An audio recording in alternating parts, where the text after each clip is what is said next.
Baik, pada slide ini, mungkin sebelumnya perkenalkan nama saya Iqbal Putra, BP 1810942023. Pada slide yang kita lihat pada kesempatan kali ini, itu ada hasil dari kerja praktik pada PT Pertamina EP Field Cepu. Ditemukan beberapa hal yang menjadi perhatian cukup mendalam terkait judul yang akan kita angkat pada kesempatan kali ini, yaitu pada bagian sumber daya, di mana pada PT Pertamina EP Field Cepu memiliki karyawan yang terbilang masih sedikit, sehingga perusahaan ini dapat dikatakan masih baru dalam membuka operasinya, di mana operasi baru dimulai pada tahun 2006, sehingga sumber daya yang ada masih sangat kurang. Untuk bagian HSE,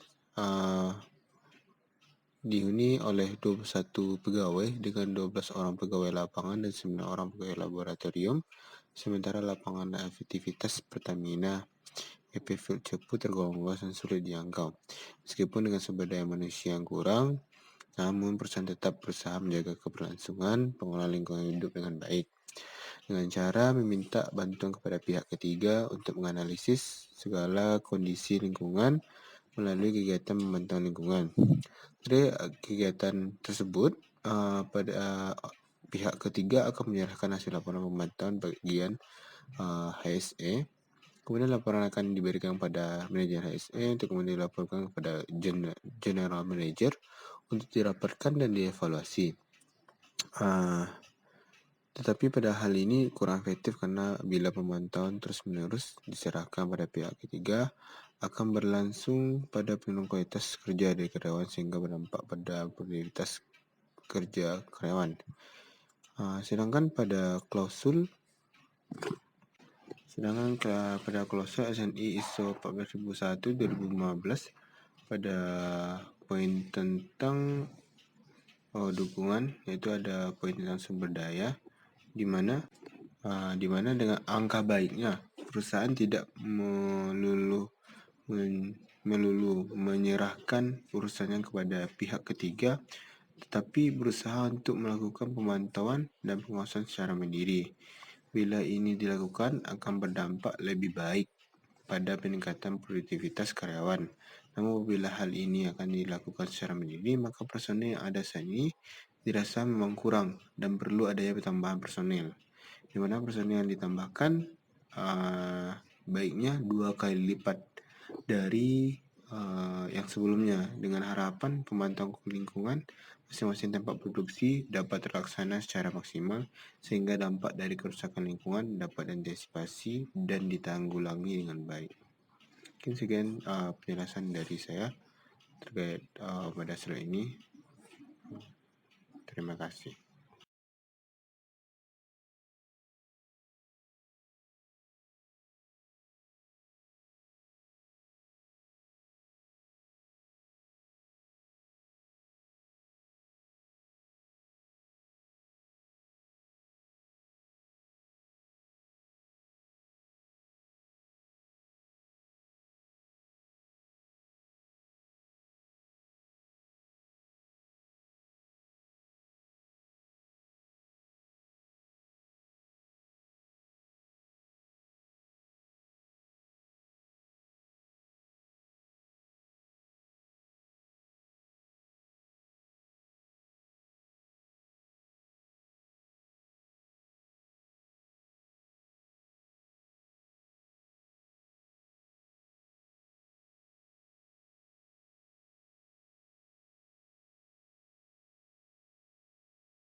Baiklah, selanjutnya untuk hasil yang didapatkan pada PT Pertamina EP Field Cepu ini yang ditemukan beberapa hal yang menjadi perhatian yang cukup mendalam yang selanjutnya, yaitu terkait pelatihan. Di mana pada PT Pertamina EP Field Cepu ini sendiri untuk pelatihan penanggulangan di lapangan untuk kasus pengelolaan keadaan darurat yang diberikan oleh PT ini itu sudah mulai kurang dan terbilang jarang, yaitu hanya dilakukan 1 kali dalam setahun.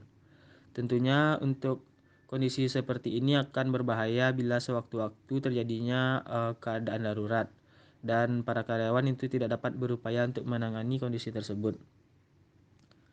Meskipun pada awal proses perekrutan itu semua pegawai telah mendapatkan pelatihan sesuai divisinya dan telah mendapatkan pelatihan mengenai keadaan darurat serta cara penanganan keadaan darurat. Tetapi alangkah baiknya setelah ditempatkan pada masing-masing divisi, para karyawan pun mendapatkan pelatihan dan diadakan kembali agar para karyawan itu tetap menjaga materi dan praktik yang telah diajarkan. Bila pelatihan ini diadakan secara kebutuhan saja, itu bisa jadi pelatihan hanya dibutuhkan di awal dan tidak ada penyegaran kembali di tempat kerja, sehingga itu akan berakibat pada pelatihan yang telah diberikan itu akan terlupa oleh pegawai atau karyawan, dan pada saat kondisi darurat datang itu karyawan tidak dapat menangani kondisi tersebut.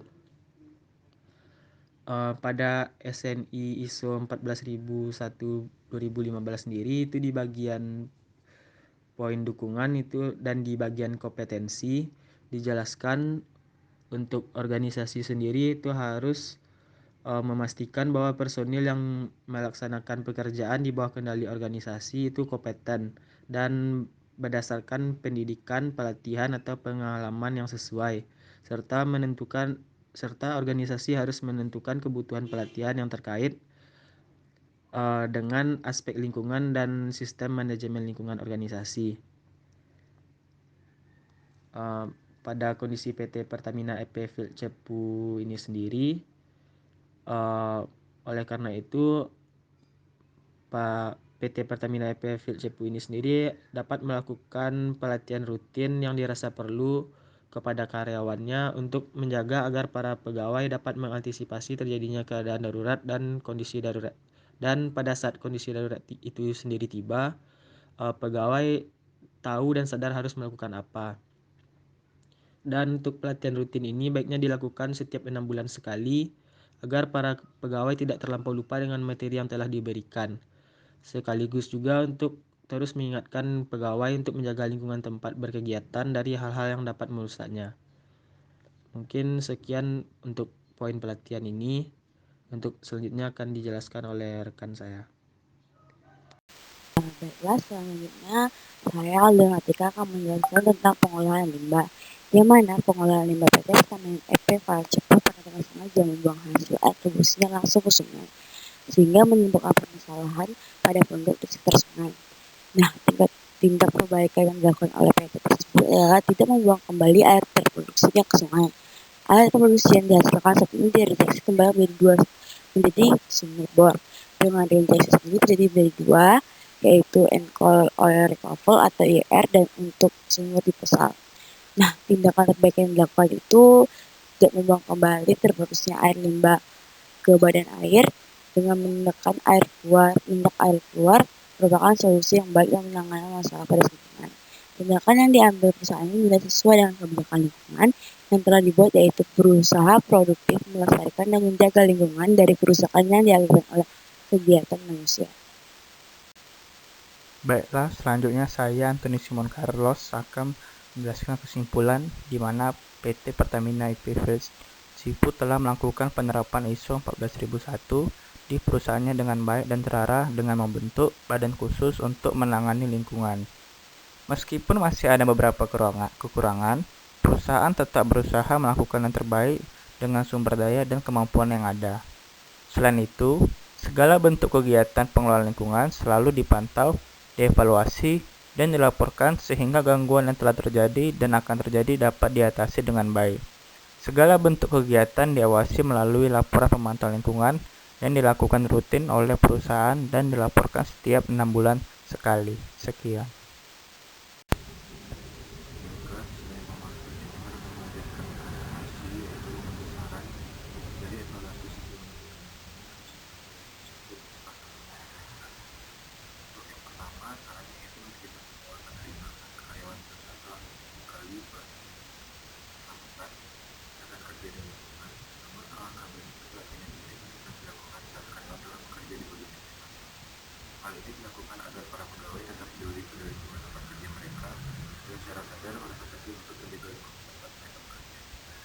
saran selanjutnya itu sumber daya yang dimiliki perusahaan itu cenderung kurang akan membuat kinerja perusahaan kurang maksimal. Kemudian perusahaan di mana menjadi untuk pengawasan pengelolaan keuangan agar menjadi lebih baik.